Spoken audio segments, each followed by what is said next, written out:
一個世紀以嚟，中華書局一直秉承弘揚中華文化、普及文字教育嘅創局宗旨，為中華文化嘅傳承與現代文明嘅普及而努力。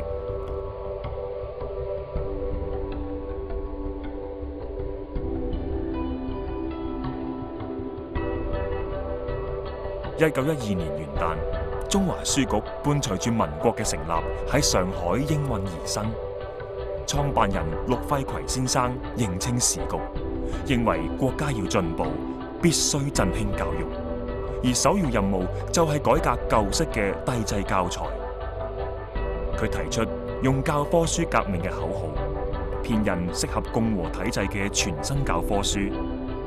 中華新式教科書立即風行全國，從此奠定咗中華書局喺近代中國出版界嘅地位。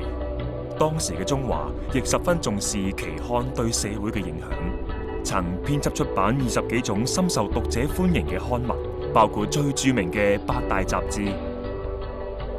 除雜誌外，中華亦出版咗一系列中國經典古籍同世界名著，《辭海》、《四部備要》等都係影響深遠嘅傳世之作。中華書局又以其開放創新、兼容並包嘅精神，吸引咗大批優秀人才，例如梁啟超、朱自清、葉聖陶、劉大傑、徐志摩等等。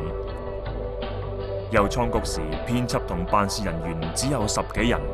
到1937年，全國包括港澳地區員工已達5000名，規模龐大，業務發展迅速。而鼎盛時期喺大陸、香港、台灣及新加坡等地共建立咗40幾個分局，係中國出版及印刷業龍頭企業之一。此外，仲自建教育用具製造廠，又設立中華書局圖書館，以庫藏書籍，收藏中西文書刊近60萬冊，係近代罕見嘅大型私營圖書館。早於建局之初，陸輝葵等人已經意識到印刷技術嘅重要性，除咗購置先進設備，更聘請德籍及日籍技師培訓人才，又多次赴日本考察出版印刷行業。中華書局擁有當時亞洲最先進嘅印刷設備同技術，因而得以開展印製紙幣債券嘅業務，承印過中央銀行及各省市嘅鈔票。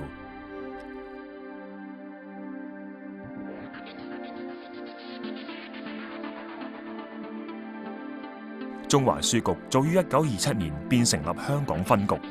1934年，九龍印刷分廠建成投產，佔地17畝，更擁有德國製全球最新嘅印鈔機。1937年，抗日戰爭爆發，陸輝葵親身到香港主持總辦事處嘅遷移工作。當時嘅香港因為相對穩定，並擁有遠東第一嘅先進設備，一度成為供應內地圖書嘅印刷基地。中華書局設於中環皇后大道中54號嘅門市，係戰後香港最大嘅書店。之後陸續擴展，70年代設立油麻地分局，上世紀末則喺荃灣廣場同將軍澳開設分局。除經營門市零售外，香港中華更致力開拓出版領域，聯同富線品牌、中原社、開明書店、非凡出版同學生書店，為讀者出版各類優質圖書，例如老中青3代香港人都用過嘅《中華新字典》及各類工具書，又如中學生必讀嘅《唐山大地震》及其他文化讀物。當中多套大型叢書由於內容豐富、印刷精良，更屢獲殊榮，贏得多個印藝大獎。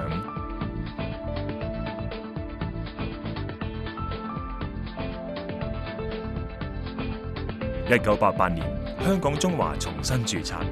正式更名為中華書局香港有限公司，成為聯合出版集團重要成員機構之一。經過長期努力，香港中華書局逐漸發展成一家綜合性嘅出版文化機構。今後我哋將繼續努力，通過傳統及電子出版、零售與教育培訓等多元業務，